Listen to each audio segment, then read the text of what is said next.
तो hello dear students, welcome back to this session of ICT virtual classroom. ICT virtual classroom के इस session में आप सभी का स्वागत करते हैं। आज की क्लास में बात करने जा रहे हैं क्लास 8 साइंस सब्जेक्ट के ऊपर, कक्षा 8 विषय विज्ञान के ऊपर। अपनी प्रीवियस क्लासेस में हम लोग chapter number 11 force and pressure को डिस्कस कर रहे थे, यानी बल तथा दाब। आज की क्लास में भी इसको कंटिन्यू करेंगे। आज हम कुछ और इम्पोर्टेंट बातों को देखेंगे, कुछ और नई चीज़ों को सीखेंगे। मैं उम्मीद करता हूँ आप सबके सब फिट फाइन हेल्दी होंगे और बिल्कुल रेडी होंगे क्लास के लिए। चलिए आज की क्लास स्टार्ट करते हैं और चलते हैं अपने टॉपिक के ऊपर। हम बात कर रहे हैं इफेक्ट ऑफ फोर्स की, यानी कि बल के प्रभाव। बल के प्रभाव। अभी लास्ट क्लास तक हमने ये बात करी थी कि किस तरीके से जो फोर्स हम लगाते हैं उसकी वजह से हमको क्या देखने को मिलता है। कोई रुका हुआ ऑब्जेक्ट चलने लगता है, कोई चलता हुआ ऑब्जेक्ट रुक जाता है, किसी ऑब्जेक्ट की डायरेक्शन चेंज हो जाती है। ये सारी चीजें हमने देखी थी, आज हम उसको समझेंगे। देखिए डियर स्टूडेंट, अगर आप एक खाली बोतल को लें अपने हाथ में और उसको ऐसे जोर से दबाएं, है ना, आपने उस पर फोर्स लगा दिया। फोर्स लगाने के बाद आप देखेंगे कि उसका जो शेप है वो चेंज हो जाता है। मतलब आपने क्या पता लगाया यहाँ से कि force can change shape of the object. मतलब बल किसी वस्तु का आकार जो है वो बदल सकता है ना, आकार को बदला जा सकता है। अब आटा देखते हैं, आटा गूंदते हैं और आटा गूंदने के बाद जब आप उसे फोर्स लगाते हैं तो वो आटा जो है वो क्या हो जाता है, चपटा हो जाता है। मतलब उसका आकार जो है बदल जाता है। इसी तरीके से आप बैलून देखते हैं, बैलून को जब आप दबाएंगे तो उसका आकार जो है बदल जाता है। तो हमने क्या बोला, force can change shape of an object.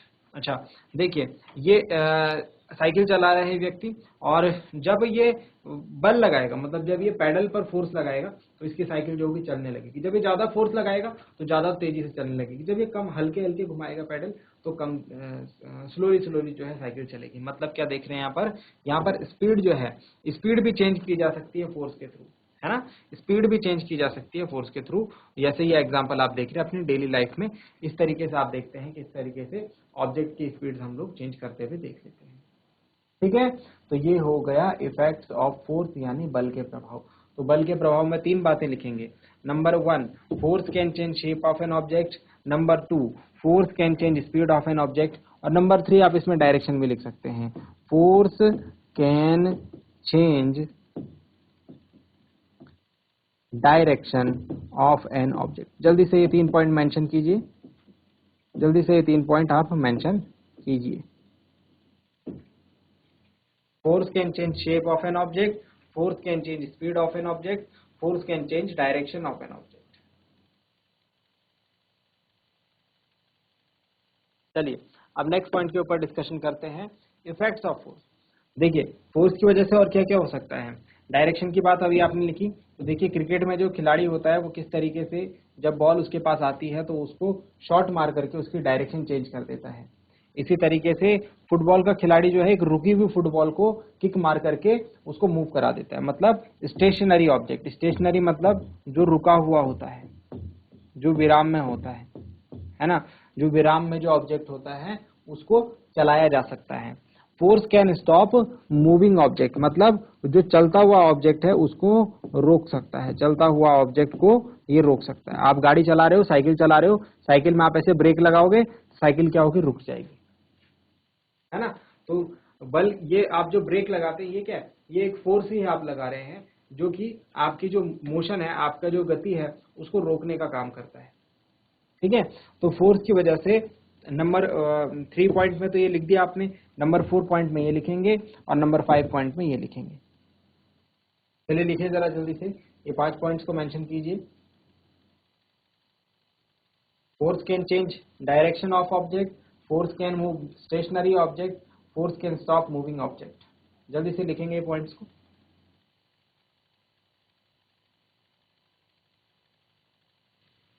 चलिए अब नेक्स्ट पॉइंट के ऊपर बात करते हैं। आई होप यहाँ तक की बातें आपको समझ में आ गई होंगी, यहाँ तक आपने बातें लिख ली होंगी।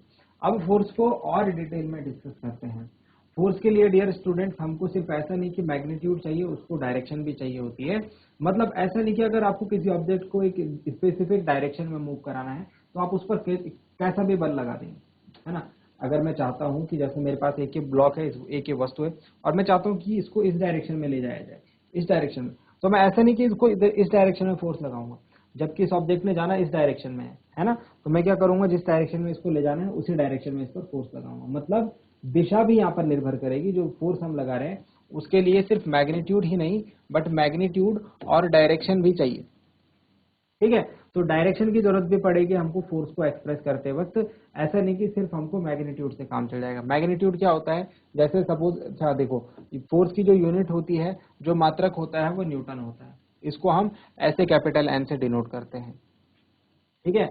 Unit of force is Newton, इसको डिनोट किया जाता है एन। यूनिट का मतलब क्या हो गया, जैसे यूनिट मतलब, यूनिट को हम हिंदी में कहते हैं मात्रक, और मात्रक का मतलब जैसे आप बोलते हैं कि आपका आपका जो द्रव्यमान है, या फिर आप जो मार्केट सब्जी लेने गए, जैसे आप आलू लेने गए, तो आलू के लिए आप क्या बोलेंगे कि कितने, 1 किलो आलू, 1 kg आलू, है ना। तो ये केजी क्या एक्सप्लेन कर रहा है, ये केजी जो है इसका मात्रक है। ये आलू जो आप तोल रहे हैं, कितना द्रव्यमान लेना है अपने आलू का, उसका मात्रक है किलोग्राम। अगर आप लंबाई पूछ रहे हैं, अगर आप बता रहे हैं कि मेरी लंबाई जो है वो 150 सेंटीमीटर है, तो ये सेंटीमीटर क्या है, ये सेंटीमीटर मात्रक है, ठीक है। तो किसी भी यूनिट को एक्सप्लेन करने के लिए हमको क्या चाहिए होता है, उसके साथ एक मात्रक चाहिए होता है। ठीक इसी प्रकार के फोर्स को एक्सप्लेन करने के लिए फोर्स का मात्रक है न्यूटन, इसको हम कैपिटल एन से डिनोट करेंगे। अगर मैंने बोला है कि 5 न्यूटन का फोर्स लग रहा है और उसमें मैंने डायरेक्शन बताई है नॉर्थ यानी कि ऊपर की दिशा में, तो ये बल कैसे लग रहा है, ये बल ऐसे लग रहा है। 5 न्यूटन का फोर्स ऐसे ऊपर को खिसकाया जा रहा है कोई ऑब्जेक्ट, ठीक है। तो 5 न्यूटन का फोर्स अप डायरेक्शन में मतलब इस तरीके से लग रहा है, ये है डायरेक्शन ऑफ फोर्स। अगर कोई ऑब्जेक्ट यहां पर लगा है, उस पर 5 न्यूटन का फोर्स नॉर्थ डायरेक्शन में रखना है, मतलब उसको ऊपर की तरफ खिसकाया जाएगा। बात समझ रहे। तो फोर्स में ये हो गया इसका मैग्नीट्यूड, ये 5 न्यूटन जो है, ये 5 न्यूटन जो है इसको हम कहते हैं मैग्नीट्यूड, परिमाण। हमको ये बताएगा कितना ज्यादा फोर्स लग रहा है, ये हमको क्या बताएगा, कितना ज्यादा फोर्स लग रहा है। अगर 5 न्यूटन की जगह 10 न्यूटन हो गया तो मतलब ज्यादा फोर्स, 10 की जगह 100 हो गया तो मतलब और ज्यादा फोर्स, 100 की जगह 1000 हो गया तो मतलब बहुत ज्यादा फोर्स, है ना। तो इससे हमको क्या पता लगेगा, कितना ज्यादा फोर्स लग रहा है, क्या मैग्नीट्यूड, क्या परिमाण है फोर्स का। और साथ ही साथ जो दिशा लिखी है, ये क्या है, ये डायरेक्शन दिखाएगा, मतलब ये दिशा दिखाएगा किस दिशा में बल लग रहा है। तो अब आप एक बात समझ गए होंगे कि फोर्स के लिए हमको मैग्नीट्यूड की जरूरत ही नहीं है सिर्फ, उसके साथ दिशा भी, हमको जिस डायरेक्शन में हमको किसी ऑब्जेक्ट को पर इफेक्ट देखना है फोर्स का, उस डायरेक्शन में हमको फोर्स उसमें लगाना होता है। बात समझ में आए। अगर क्रिकेटर चाहता है कि बॉल को सामने की दिशा में मारा जाए, तो उसको फोर्स भी सामने की डायरेक्शन में लगाना पड़ेगा। अगर क्रिकेटर चाहता है कि बॉल को ऑफ साइड में खेला जाए, तो उसको बल्ले को ऑफ साइड में ले जाना पड़ेगा, डायरेक्शन जो है ऑफ साइड की देनी पड़ेगी, है ना। तो डायरेक्शन इंपॉर्टेंट है यहाँ पर। इसी तरीके से फुटबॉल का खिलाड़ी चाहता है कि उसका प्लेयर जिस दिशा में, उस दिशा में वो बॉल को मारे, उस डायरेक्शन में वो बॉल को हिट करे, तो उसको बल भी उसी दिशा में लगाना पड़ेगा। ऐसा नहीं कि खिलाड़ी इधर है और किक इधर को मार रहा है। समझ रहे हैं आप बात को। तो जो फोर्स है वो डायरेक्शन के साथ एसोसिएटेड है, मतलब फोर्स लगाना है तो डायरेक्शन भी देखनी है कि किस डायरेक्शन में फोर्स लगाना है, ठीक है। तो फोर्स के लिए दो चीजें जरूरी है, एक मैग्नीट्यूड हो गया और एक डायरेक्शन हो गया। तो यहाँ पर हम देख सकते हैं मैग्नीट्यूड 5 न्यूटन है और डायरेक्शन जो है वो नॉर्थ डायरेक्शन यानी कि ऊपर के डायरेक्शन में ये फोर्स लग रहा है। ये बात समझ में आ गई। इस पॉइंट को नोट डाउन करेंगे, forces have both magnitude and direction. और यूनिट ऑफ फोर्स को जरूर याद रखेंगे, बल की जो इकाई होती है, जो मात्रक होता है वो न्यूटन होता है। ये दो पॉइंट जरूर लिखें इसमें, और ये एग्जाम्पल के तौर पर आप लिख सकते हैं ये वाली बात को, एज एन एग्जाम्पल आप इसको कंसिडर कर सकते हैं। चलिए जल्दी से नोट डाउन करेंगे।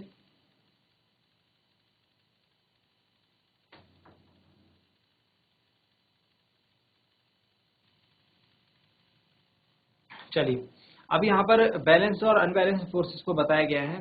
थोड़ा सा आपको इसको पढ़ने में दिक्कत हो रही होगी। चलिए मैं आपके लिए इसको पढ़ देता हूँ, ठीक है, और इसको एक्सप्लेन भी कर देते हैं। यहाँ पर हम बात कर रहे हैं यहाँ पर बैलेंस्ड एंड अनबैलेंस्ड फोर्सेस की, बैलेंस्ड एंड अनबैलेंस्ड फोर्सेस की, ठीक है। ये फिगर देखिए, साइड वाला फिगर देखिए। यहाँ पर दो टीमें जो हैं वो कौन सा गेम खेल रही हैं, वो खेल रहे हैं tug of war. Tug of war मतलब रस्सा कस्सी का खेल। इसमें होता क्या है कि एक रस्सी होती है, ठीक है, उसको एक टीम इधर से खींचती है, एक टीम इधर से खींचती है, और बीच में लाइन होती है। अब इधर वाली टीम जब खींचती है, जब दोनों टीम खींचेगी तो कौन अपनी तरफ ज्यादा जोर से खींच पा रहा है रस्सी को, वो टीम जीत जाती है। तो इस तरीके से दो टीम यहाँ पर जो है ये रस्सा कस्सी का गेम खेल रहे हैं। अब जरा इसमें बैलेंस्ड और अनबैलेंस्ड फोर्सेस को समझना। बैलेंस्ड मतलब संतुलित बल और अनबैलेंस्ड मतलब असंतुलित बल। संतुलित एवं असंतुलित बल। संतुलित कब रहेगा, बैलेंस्ड फोर्स कब रहेगा, जब ये वाली टीम टीम ए और टीम बी दोनों ही इक्वल फोर्स से खींचे। अगर इसने 300 न्यूटन के फोर्स से ये रस्सी खींची है तो ये वाली टीम भी 300 न्यूटन के फोर्स से रस्सी खींचे, क्योंकि ये इस तरफ खींचेंगे रस्सी और ये इस तरफ खींचेंगे। मतलब जो इस तरफ जिस फोर्स से खींच रहे हैं उस तरफ भी जो है उसी फोर्स से रस्सी खींचे। जब दोनों ऑपोजिट साइड में जो फोर्स होगा वो इक्वल होगा, जब दोनों ऑपोजिट साइड में फोर्स का जो मैग्नीट्यूड होगा इक्वल होगा, तो इसको बैलेंस्ड फोर्स बोलेंगे। इसको क्या बोलेंगे, balanced force. A balanced force is a force in which net force equals zero and there is no motion. मतलब जीरो कहने का क्या मतलब है, हम कह रहे हैं नेट फोर्स इज जीरो, इसका क्या मतलब है, इसका नेट फोर्स जीरो कहने का मतलब 300 न्यूटन उस दिशा में, 300 न्यूटन इस दिशा में बल लग रहा है, फोर्स लग रहा है 300 न्यूटन का, बट डायरेक्शन अपोजिट है। जब डायरेक्शन अपोजिट होती है और इक्वल मैग्नीट्यूड होता है तो नेट जो रिजल्ट आता है वो जीरो आता है। नेट जो रिजल्ट आता है जीरो। मतलब यहां पर कितना नेट बल लग रहा है, नेट बल अगर पूछा जाएगा इस पूरे काम में तो जीरो होगा। तो बैलेंस्ड फोर्स में हमेशा ध्यान रखना, जितना बल इस डायरेक्शन में लगेगा उतना ही इसमें, मतलब अपोजिट डायरेक्शन में इक्वल फोर्स लगेगा, आप कहेंगे नेट फोर्स जीरो है। और वहां पर अगर सोचो ये दोनों बराबर इक्वल फोर्स से खींच रहे हैं इस रस्सी को, तो कोई भी मोशन, कोई भी किधर की तरफ भी आपको खिसकता हुआ नहीं दिखेगा। ठीक है, तो यही बात बोली गई है कि यहाँ पर हमने 300 न्यूटन का फोर्स लगाया है और उसके बाद 300 न्यूटन का फोर्स लगाया है, तो दोनों ऑपोजिट डायरेक्शन में, इसीलिए वो नेट फोर्स 0 न्यूटन हो गया। और यहाँ पर हमको नो मोशन यानी कि कोई मूवमेंट देखने को नहीं मिलती, कोई भी टीम इधर उधर नहीं खिसकती, क्योंकि दोनों इक्वल फोर्स से एक दूसरे को खींच रहे हैं। ठीक है, ये बात समझ में आ गई। अब नेक्स्ट पॉइंट के ऊपर आ जाइए। नेक्स्ट पॉइंट में हम क्या कह रहे हैं, ये टीम ए है। अब की बार टीम ए ने थोड़ा सा ताकत लगाई और 400 न्यूटन के फोर्स से रस्सी को खींचा। टीम बी जो है ये स्टिल अभी भी 300 न्यूटन के फोर्स से रस्सी को अपनी तरफ खींच रही है। अभी आप क्लियरली देख सकते हैं कि टीम ए ने ज्यादा जोर से रस्सी को खींच लिया अपनी तरफ, 400 न्यूटन, 400 इज मोर देन 300। तो टीम ए ने जो है ज्यादा जोर से रस्सी को अपनी तरफ खींच लिया है, यानी कि जो फोर्स अप्लाइड है वो आपकी बार ज्यादा किसकी तरफ है, टीम ए की तरफ। तो होगा क्या, ये वाली टीम जो है इधर की तरफ मूव हो जाएगी। मतलब an unbalanced force is a force in which the net force is greater than zero। मतलब यहाँ पर जीरो नहीं होगा। जीरो कब होता, जब ये और ये दोनों इक्वल होते, तो यहाँ पर नेट फोर्स जीरो नहीं होगा। और यहाँ पर हमको क्या देखने को मिलेगा, कॉजिंग मोशन, हमको यहाँ पर मोशन देखने को मिलेगा। ये वाली टीम इधर को आती हुई दिखेगी। बात समझ रहे हैं। तो यहाँ पर हमने बताया 400 न्यूटन का फोर्स है, 300 का है, तो नेट फोर्स यहाँ पर कितना होगा, ये बात समझना। यहाँ पर नेट फोर्स कितना होगा, यहाँ पर नेट फोर्स होगा 400 माइनस 300, मतलब कि 100 न्यूटन। और किधर की तरफ, किधर की डायरेक्शन क्या होगी, मैंने बोला था आपको कि डायरेक्शन भी होती है फोर्स का, सिर्फ मैग्नीट्यूड नहीं होती है, डायरेक्शन भी होती है। डायरेक्शन कौन सी होती है, ज्यादा फोर्स किसकी तरफ लग रहा है, टीम ए। तो मतलब ये किधर की तरफ जाएंगे, टीम ए की तरफ। तो डायरेक्शन क्या लिखेंगे, टूवर्ड्स टीम ए। बोलिए बात समझ में आई नहीं आई, बात ये समझ में आई है नहीं आई है। बैलेंस्ड और अनबैलेंस्ड फोर्सेस की कहानी, बैलेंस्ड फोर्स में दोनों इक्वल, माइनस करेंगे तो जीरो आएगा, मतलब नेट फोर्स यहाँ पर जीरो है, यहाँ पर नेट फोर्स जीरो नहीं है। ठीक है, एक ज्यादा रहेगा एक कम रहेगा, जो ज्यादा रहेगा उसकी तरफ जो है मोशन होगा, यानी कि मोशन के जो फोर्स की डायरेक्शन होगी वो ज्यादा जो फोर्स लगा रहा है उसकी तरफ होगा। ये है गेम हमारा टग ऑफ वॉर, ये रस्सा कस्सी का खेल है। जब आप इसे देखेंगे तो आपको बैलेंस्ड और अनबैलेंस्ड फोर्सेस समझ में आना चाहिए, संतुलित और असंतुलित बल, इससे हम समझेंगे। जल्दी से इन बातों को जल्दी से नोट डाउन कीजिए। ठीक है, जल्दी से नोट डाउन कर लीजिए इन बातों को।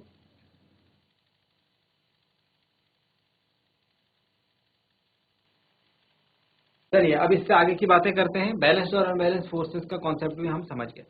अब हम बात करते हैं टाइप्स ऑफ फोर्सेस की। बल जो है कितने प्रकार के होते हैं, टाइप्स ऑफ फोर्सेस की।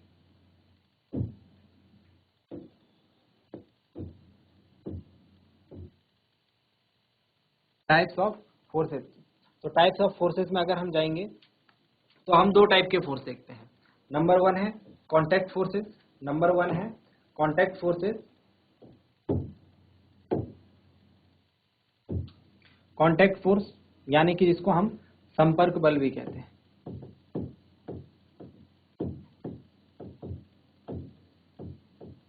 नंबर 2 है नॉन कॉन्टैक्ट फोर्स, यानी कि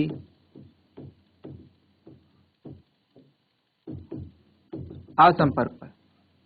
contact force, non contact force. Contact force फिर से दो टाइप में क्लासिफाई कर लिया जाता है, मस्कुलर और फ्रिक्शनल। मस्कुलर मतलब पेशीय बल,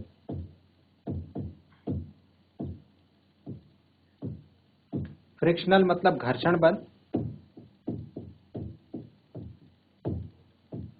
और नॉन कॉन्टैक्ट फोर्स को तीन टाइप में क्लासिफाई किया जाता है, इलेक्ट्रिक मतलब वैद्युत बल, मैग्नेटिक मतलब चुंबकीय बल,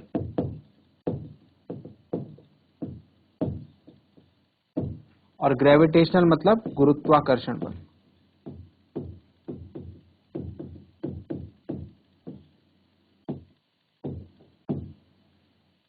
तो ये क्लासिफिकेशन रहेगा फोर्स का। बल जो है कितने प्रकार के होते हैं? बल आप कहेंगे दो प्रकार के होते हैं, कांटेक्ट और नॉन कांटेक्ट, संपर्क और असंपर्क। संपर्क बल फिर से दो प्रकार के हो जाएंगे, पेशीय बल, घर्षण बल। और नॉन कांटेक्ट फोर्सेस हो जाएंगे तीन प्रकार के, इलेक्ट्रिक, मैग्नेटिक, ग्रेविटेशनल। ठीक है, तो इसको जल्दी से आप ड्रॉ कीजिए, इसको आप जल्दी से नोट डाउन कीजिए, फिर हम वन बाय वन सारे फोर्सेस की बात करेंगे। अब वन बाय वन सारे फोर्सेस की बात करेंगे, पहले इसको जल्दी से नोट डाउन कीजिए।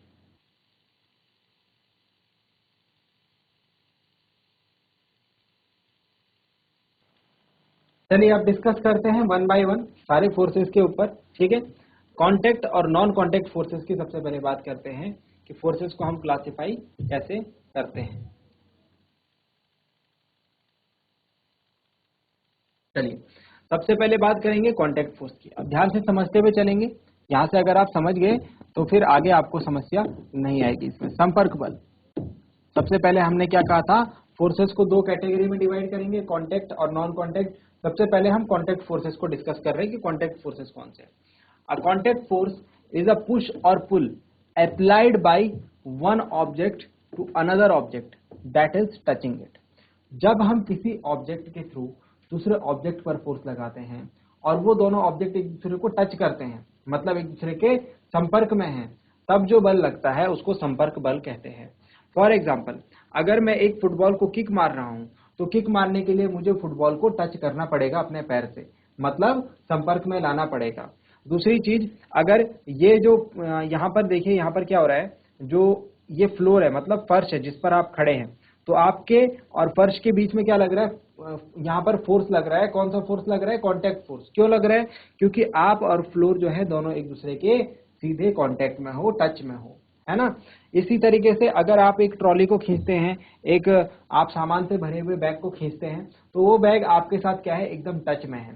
ठीक है, और टच में आपके साथ है, वो कांटेक्ट में है, आप उसको तब खींच रहे हो, तब आप उस पर फोर्स लगा रहे हो, तो ये भी कौन सा हो गया, कांटेक्ट फोर्स। अब आपने सुना होगा कि जो कराटे का प्लेयर होता है वो क्या करता है, वो बहुत जोर से अपने हाथ से हिट करता है, काफी सारी ईंटों को तोड़ देता है। तो उसके लिए कौन सा फोर्स लगाता है वो, जरा बताइए। क्यों? क्योंकि ये क्या कर रहा है, फोर्स लगा रहा है ईंटों पर, और ईंटों को टच करना पड़ेगा उसको। इसके लिए ऐसा तो नहीं कि इसने टच ही नहीं किया और ईंटें अपने आप टूट गई, नहीं, इसको ईंटों को तोड़ने के लिए ईंटों को टच करना पड़ेगा, क्योंकि इसको इसके साथ डायरेक्ट कांटेक्ट में आना पड़ेगा जो फोर्स ये लगाएगा। इसीलिए यहां पर भी कौन सा फोर्स लग रहा है, कांटेक्ट फोर्स। तो कांटेक्ट फोर्स आप समझ गए, जब एक ऑब्जेक्ट दूसरे ऑब्जेक्ट पर फोर्स लगाए और उसको उसके लिए टच करना पड़े, यानी कि कांटेक्ट में रहना पड़े दोनों ऑब्जेक्ट को एक दूसरे के, तो यहां पर हम जो फोर्स को डिफाइन करते हैं वो फोर्स रहता है कांटेक्ट फोर्स। इसके एग्जांपल मैंने आपको समझा दिए, और ये वाला एग्जांपल आप जरूर याद रखिएगा। चलिए नोट डाउन करेंगे कांटेक्ट फोर्स की डेफिनेशन और एग्जांपल्स। एग्जांपल्स भी जरूर नोट डाउन करें। ठीक है, एग्जांपल में आप यहां पर लिख सकते हैं किकिंग आ फुटबॉल। तो ध्यान आ जाएगा आपको कि फुटबॉल को किक करने के लिए फुटबॉल को पैर से टच करना पड़ेगा। जल्दी नोट डाउन करेंगे।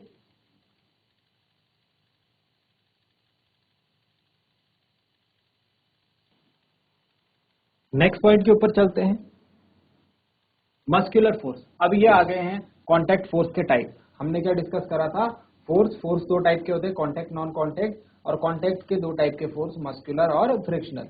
तो कांटेक्ट अभी हमने पढ़ा कांटेक्ट फोर्स का एक टाइप है मस्कुलर फोर्स। मस्कुलर फोर्स मतलब पेशीय बल।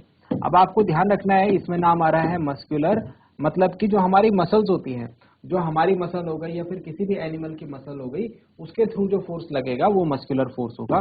मतलब पेशीय बल इसको हम कहते हैं, और पेशिया मतलब मांसपेशियां, पेशिया मतलब मांसपेशियां। तो अब आप समझ गए होंगे कि अगर हम किसी चीज को बहुत जोर से खींच रहे हैं, उसमें हमारी मसल्स इन्वॉल्व हो रही हैं, है ना। अगर कोई जानवर किसी बड़ी सी गाड़ी को खींच रहा है, कोई जानवर किसी बड़े से बोझ को ढो रहा है, कोई कूली किसी भारी सामान को उठा रहा है, तो यहाँ पर वो कौन सा बल का यूज कर रहा है, यहाँ पर वो मस्कुलर फोर्स यानी कि पेशीय बल का यूज कर रहा है। तो जहां पर आपकी मांसपेशियां, जहां पर आप बल इस तरीके से लगाएं कि आपको थक जाए, कुछ देर बल लगाने के बाद आपको थकावट महसूस होने लगे क्योंकि आपके मसल्स थक गए हैं, वहां पर हम मस्कुलर फोर्स को डिफाइन करते हैं।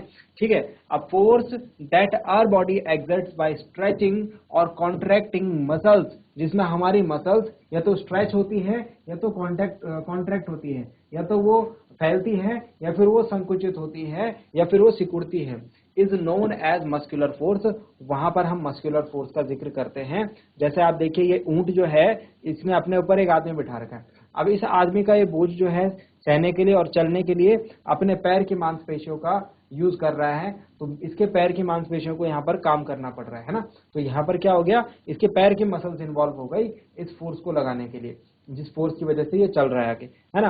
तो यहाँ पर कौन सा फोर्स हो गया, मस्कुलर फोर्स। इसी तरीके से आप जब किसी भारी सामान को खिसकाते हो तो आप अपनी पूरी जान उसमें लगा देते हो, पूरे हाथ की, कंधे की, पैर की मसल जो है उसमें इन्वॉल्व हो जाती है। यहाँ पर आप कौन सा फोर्स लगा रहे हो, मस्कुलर फोर्स। अगर आप किसी एक ऑब्जेक्ट को खींचते हो या अपनी तरफ अपने से दूर धकेलते हो, वहां पर भी आपके हाथ की मसल्स, आपके बॉडी की मसल्स का यूज होता है, इसीलिए वो भी क्या हो गया, मस्कुलर फोर्स। आप कुएं से पानी खींच रहे हो तो आप उसमें अपनी ताकत लगाते हो, आप क्या करते हो, अपनी मसल्स का यूज करते हो, इसीलिए वो भी क्या हो गया, मस्कुलर फोर्स हो गया। तो मस्कुलर फोर्स से रिलेटेड सारी बातें आपको यहाँ पर ध्यान रखनी है कि जो हमारे मसल्स होती हैं, जो हमारी मसल्स होती हैं वो क्या रहती हैं, इसमें इन्वॉल्व रहती हैं। तो जिसके मसल ज्यादा ज्यादा मजबूत होंगी, जो ज्यादा शक्तिशाली होगा, वो ज्यादा मस्कुलर फोर्स उसमें रहेगा, उसमें क्या रहेगा, ज्यादा मस्कुलर फोर्स रहेगा। जैसे आप देखिए, आपने ये पिक्चर देखी होगी कई बार, जो है जो गाय या फिर जो बैल होते हैं उनके ऊपर जो है भारी सामान गाँव में लाद के ले जाया जाता है, जिसको हम बैलगाड़ी बोलते हैं, जिसको क्या बोलते हैं, बैलगाड़ी, बलक कार्ट बोलते हैं इसको, है ना। तो ये बैलगाड़ी में क्या है, किसके मस्कुलर फोर्स की यहाँ पर बात हो रही है, इन बैलों के मस्कुलर फोर्स की यहाँ पर बात हो रही है कि ये बैल जितने शक्तिशाली होंगे उतना ज्यादा भारी सामान ये उसको खींच सकते हैं, यानी कि उस पर फोर्स लगा सकते हैं।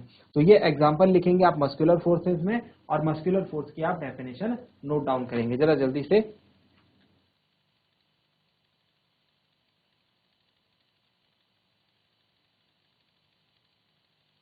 नेक्स्ट बात करते हैं सम कॉन्टैक्ट फोर्सेस की यहाँ पर। तो एक और फोर्स की हम बात करेंगे, अप्लाइड फोर्स। अब अप्लाइड फोर्स क्या है, ये मतलब कुछ अलग फोर्स नहीं है, इसको समझने की कोशिश करेंगे। वंस ऑब्जेक्ट डायरेक्टली पुशेस और पुल्स ऑन अनदर ऑब्जेक्ट, मतलब जैसे मैंने अभी आपको एग्जांपल दिया ना, जैसे मैंने बोला कि मैं कुएं से रस्सी खींच रहा हूं, मैं किसी भारी बोझे को धकेल रहा हूं, तो मैं डायरेक्टली क्या कर रहा हूं, डायरेक्टली फोर्स अप्लाई कर रहा हूं, मतलब सीधे सीधे क्या कर रहा हूं, बल लगा रहा हूं किसी एक ऑब्जेक्ट पर। जब कभी ऐसा काम होगा तो उसको हम अप्लाइड फोर्स बोलेंगे। तो ये कुछ अलग सा फोर्स नहीं है, कॉन्टेक्ट फोर्स को ही हम अप्लाइड फोर्स बोलेंगे, कॉन्टेक्ट फोर्स को ही हम क्या बोलेंगे, अप्लाइड फोर्स बोलेंगे। अभी आप इस बात को समझिए। जैसे हम यहाँ पर ये रस्सी खींच रहे हैं, रस्सी खींचने के लिए, और ये जो पर्सन है, ये जो टीम का मेंबर है, ये क्या कर रहा है, सीधे सीधे क्या कर रहा है, रस्सी को पुल कर रहा है, सीधे सीधे क्या कर रहा है, रस्सी को पुल कर रहा है, मतलब ये इस रस्सी पर क्या कर रहा है, फोर्स अप्लाई कर रहा है। तो ये जो इसका फोर्स होगा वो अप्लाइड फोर्स के नाम से भी हम इसको जानेंगे। हम ये कह सकते हैं कि यहाँ पर अप्लाइड फोर्स है। जैसे टग ऑफ वॉर, मैंने बोला टग ऑफ वॉर गेम है ये, ठीक है, रस्सा कस्सी का खेल। You apply a pulling force, हम क्या करते हैं, रस्सी को खींचते हैं, मतलब पुल करना। तो यहाँ पर इस फोर्स को क्या बोलेंगे, इस फोर्स को बोलेंगे अप्लाइड फोर्स। क्या बोलेंगे इस फोर्स को, इस फोर्स को बोलेंगे अप्लाइड फोर्स। और हिंदी में इसे हम कहते हैं आरोपित बल, हिंदी में हम इसे क्या कहते हैं, आरोपित बल। तो ये बात आप समझ गए होंगे, है ना। चलिए जल्दी से नोट डाउन करेंगे।